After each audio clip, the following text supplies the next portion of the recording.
కీలకమైన పదవులు ఉన్నటువంటి నాయకులు ప్రభుత్వాన్ని చక్కదిద్దే ప్రయత్నం చేస్తుండేవాళ్ళు, ప్రభుత్వాన్ని దారిలో పెట్టే ప్రయత్నం చేస్తుండేవాళ్ళు.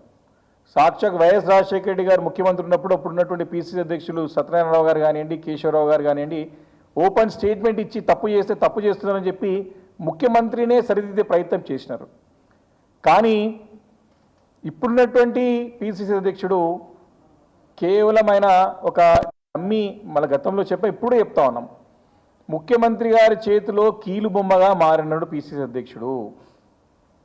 వారు ప్రభుత్వం చేస్తున్న తప్పిదాలని వారి వత్తాసు పలుకుతూ వారు చేస్తున్న తప్పులని, ప్రభుత్వం చేస్తున్న తప్పులను సరిదిద్దే ప్రయత్నం ఏమాత్రం చేయటమే కాక వారి తప్పులను సమర్థించుకుంటూ మరి ముఖ్యమంత్రి రేవంత్ రెడ్డి గారు అడగాల్సిన ప్రశ్నలను కేటీఆర్ గారు అడుగుతా ఉన్నాడు.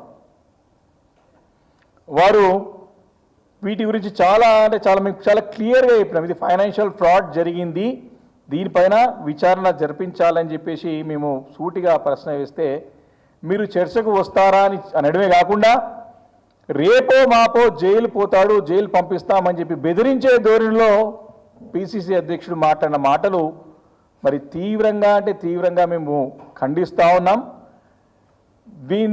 వీరు మా నాయకుడిని, మా పార్టీని బెదిరించే ధోరణితో మాట్లాడరు. ఈ యొక్క ఉడత ఊపులకి భయపడే పార్టీ బీఆర్ఎస్ పార్టీ కాదు. మా నాయకుడు కేటీఆర్ గారు కానివ్వండి, మా అధినేత కేసీఆర్ గారు కానీ ప్రాణాలని పణంగా పెట్టి తెలంగాణ రాష్ట్రాన్ని సాధించిన చరిత్ర గల కుటుంబం, చరిత్ర గల పార్టీ మా పార్టీ బీఆర్ఎస్ పార్టీ.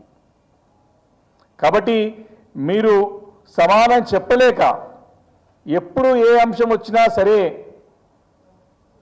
ప్రభుత్వం ఇరుక్కునబడి వారు చెప్పలేక ఈ రకమైనటువంటి బెదిరింపు ధోరణి ఎత్తుకోవడం మరి ఆనవాయితీగా వస్తూ ఉన్నది.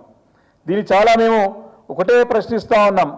ఈరోజు నిజంగానే మీకు సత్తా ఉంటే, మీకు ఈ సబ్జెక్ట్ పైన అవగాహన ఉంటే పిసిసి అధ్యక్షుడిని కోరుతా ఉన్నా, ఎప్పుడు పెడతారో చర్చ చెప్పండి, తప్పకుండా మేము వస్తాం. పార్టీ తరఫున పార్టీ శాసనసభ విప్పుగా, ప్రభుత్వం మా బీఆర్ఎస్ పార్టీ విప్పుగా నేను తప్పకుండా ఏ చర్చ కోసం సిద్ధంగా ఉన్నాను. మహేష్ కుమార్ గౌడ్ గారు, మీరు ఈ యొక్క అంశం పట్ల పూర్తిగా అవగాహన పెంచుకొని మీ ముఖ్యమంత్రిని పక్కన ఊడ్చబెట్టుకొని ఎక్కడ ఏం జరిగిందో తెలుసుకొని మాట్లాడితే మీరు బాగుంటుంది, మీ పదవికి గౌరవం ఇచ్చిన వాళ్ళు అవుతారు. తప్ప మీరు మా పార్టీ నాయకుడిని పట్టుకొని మీరు జైలు పోతాడు, మీరు భయపెట్టించే దూరంలో మాటలు మానుకోవాలని చెప్పేసి కూడా నేను ఈ సందర్భంగా మహేష్ కుమార్ గారిని హెచ్చరిస్తూ ఉన్నాను.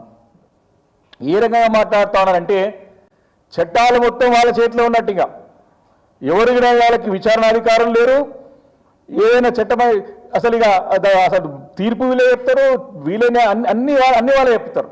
ఈ రకమైనటువంటి ధోరణి ఫస్ట్ నుంచి కనపడతా ఉంది. ఎప్పుడు చూసినా ఎన్నో విచారణలు వేసి ఇప్పటికి కూడా ఇదే ప్రభుత్వం ఇప్పటికీ చాలా విచారణ చేయమని చెప్పేసి మరి మా పార్టీ నాయకత్వం పైన, మా పార్టీ పైన, గతంలో ప్రభుత్వంలో పనిచేసినటువంటి మా మంత్రులు పనిచేసినటువంటి వారిపైన మీరు విచారణకు ఇప్పటికే ఆదేశించినారు. కానీ భయపడే ప్రసక్తే లేదు. ఏ విచారణకైనా సిద్ధం, ఎదుర్కొంటాం, కోర్టులు పోతాం, కోర్టులలో కూడా ఫైట్ చేస్తాం, న్యాయ పోరాటం చేస్తాం. తప్పకుండా న్యాయస్థానంపై నమ్మకం ఉన్నది. కానీ న్యాయస్థానం వాళ్ళు వీళ్ళే తీర్పు చెప్తున్నారు. అసెంబ్లీ లోపల ముఖ్యమంత్రి గారేమో నేను అనుకుంటే అరెస్ట్ చేస్తాను ఆయన అంటాడు, బయట పిసిసి అధ్యక్షుడేమో రేపో మాపో మీరు కూడా జైలుకు పోతారని ఈయన అంటాడు. అంటే చట్టం వీళ్ళకి చుట్టంగా మారిందా అని నేను ప్రశ్నిస్తా ఉన్నా వీళ్ళని. కాబట్టి మేము అడిగిన ప్రశ్నలకి ఇలాంటి సమాధానాలు లేవు. కాబట్టి ఈ యొక్క అభూత కల్పనలతో మరి అసత్య ప్రచారాలతో ప్రజలని మభ్యపెట్టి పక్కదారి పట్టించే ప్రయత్నం కాంగ్రెస్ పార్టీ చేస్తుందని చెప్పి ఈ సందర్భంగా నేను మనవి చేస్తూ ఉన్నాను. మరి అంతేకాకుండా మరి వారు చర్చకు రమ్మంటున్నారు ఈ అంశం పైన. తప్పకుండా ఈ అంశం మేము విచారణ జరిపించాలని చెప్పి కదా మేము అన్ని విచారణ సంస్థలకి మేము ఉత్తరం రాష్ట్రం దరఖాస్తు పెట్టాం. మీరు తప్పకుండా మీరు కూడా రాయండి. గతంలో డాక్టర్ వైఎస్ రాజశేఖర రెడ్డి గారు వారు ముఖ్యమంత్రిగా ఉన్నప్పుడు వారిపైన ఆరోపణలు వస్తే వారే సిబిఐకి రాసి విచారణ జరిపించమని చెప్పి, ఇప్పుడు నేను ముఖ్యమంత్రి గారు కోరుతా ఉన్నా, పిసిసి అధ్యక్షుడు కోరుతా ఉన్నా, దమ్ముంటే మీరు విచారణకు ఆదేశించండి. మీ 10,000 కోట్ల కుంభకోణం బయటపడుతుంది. బయటపడితే ప్రజల్ని తెలుసుకుంటారు. పారదర్శకంగా ఉండండి. మీరు తప్పు చేయకపోతే ఎందుకు పోయా మీకు? తప్పకుండా మీరు ఎలాగైతే గతంలో సిబిఐ విచారణకి గతంలో ఉన్న ముఖ్యమంత్రి మరి దరఖాస్తు పెట్టి మరి చేయమని చెప్పి కోరారో మీరు కోరండి. మీరు చర్చకు రమ్మంటున్నారు కదా, మీరు నిజంగానే నిజాయితీ పరులు అయితే, నిజంగానే 10,000 కోట్ల రూపాయల ఈ 400 ఎకరాల మరి ఈ యొక్క భూముల్లో, గచ్చిబౌలి భూముల్లో కుంభకోణం జరగకపోతే మీకు ఎందుకు భయము? సుప్రీంకోర్టు కూడా ఈ అంశం పట్ల పూర్తిగా మరి పరిశీలించి ఆదేశాలు కూడా ఇచ్చింది కదా. మరి ఆదేశాలను కూడా బేఖాతరు చేస్తూ మరి సర్కారీ అరాచకం సృష్టిస్తుంది ప్రభుత్వం. సుప్రీంకోర్టు ఆదేశాలను కూడా మరి ఉల్లంఘించి బేఖాతరు చేసి సర్కారీ అరాచకం అంటారు దీన్ని. ఈ రకమైనటువంటి మరి అరాచకాన్ని ప్రభుత్వం చేస్తుందని చెప్పి ప్రజలకి అందరూ గమనిస్తూ ఉన్నారు. ఒక్కొక్కరికో మాట వింత వింతగా మాట్లాడుతూ ఉన్నారు. ఒకరేమో మరి యొక్క 10,000 కోట్ల రూపాయలతోని మేము ఫ్యూచర్ సిటీ డెవలప్ చేస్తామని చెప్పి మరి అసెంబ్లీలో మాట్లాడతారు. మహేష్ కుమార్ గౌడ్ గారేమో మేము రుణమాఫీ చేసినాం, రైతులకి బోనస్ ఇచ్చినామని చెప్తున్నారు. ఇప్పటి కూడా పూర్తి కాలేదు.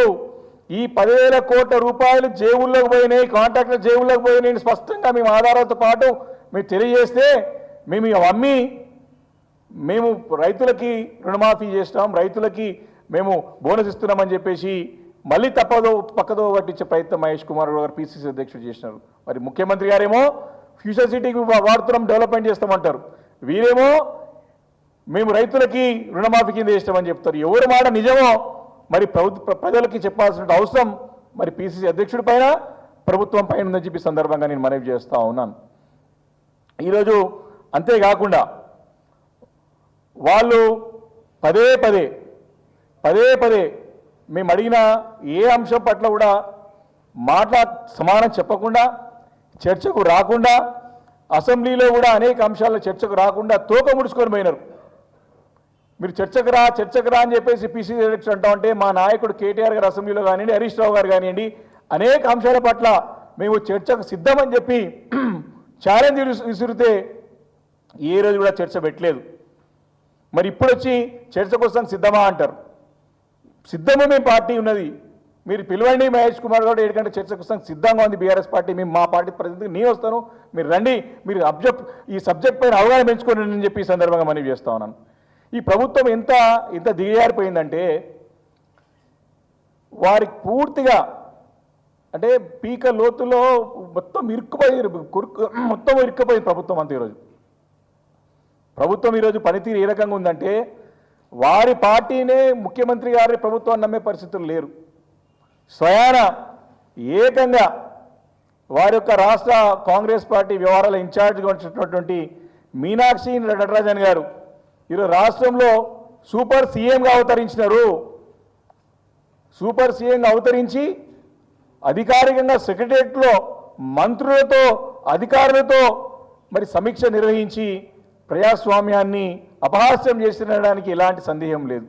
అంటే ముఖ్యమంత్రి గారు చేసే పనుల్ని మరి నమ్మలేక అధిష్టానం ఇక్కడ ఒక దూతను పెట్టుకొని, ఒక ప్రతినిధిని పెట్టుకొని ఈ యొక్క ప్రభుత్వం చేసిన తప్పులని మరి సరిదిద్దే ప్రయత్నం చేస్తుందా, లేకపోతే వారు కూడా తప్పులు సమర్థిస్తున్నారని చెప్పి ప్రజలు చెప్పాల్సిన అవసరం ఉందని చెప్పి సందర్భంగా నేను మనవి చేస్తున్నాను. గతంలో కేసీఆర్ గారు ఆస్తులను పెంచి, ఆస్తులను పరిరక్షించి రాబోయే తరాలకు అందించాలని చెప్పి ప్రయత్నం చేస్తే, కానీ ఈ ప్రభుత్వం, ఈ ముఖ్యమంత్రి గారు, ఈ పార్టీ ఆస్తులన్నీ కూడా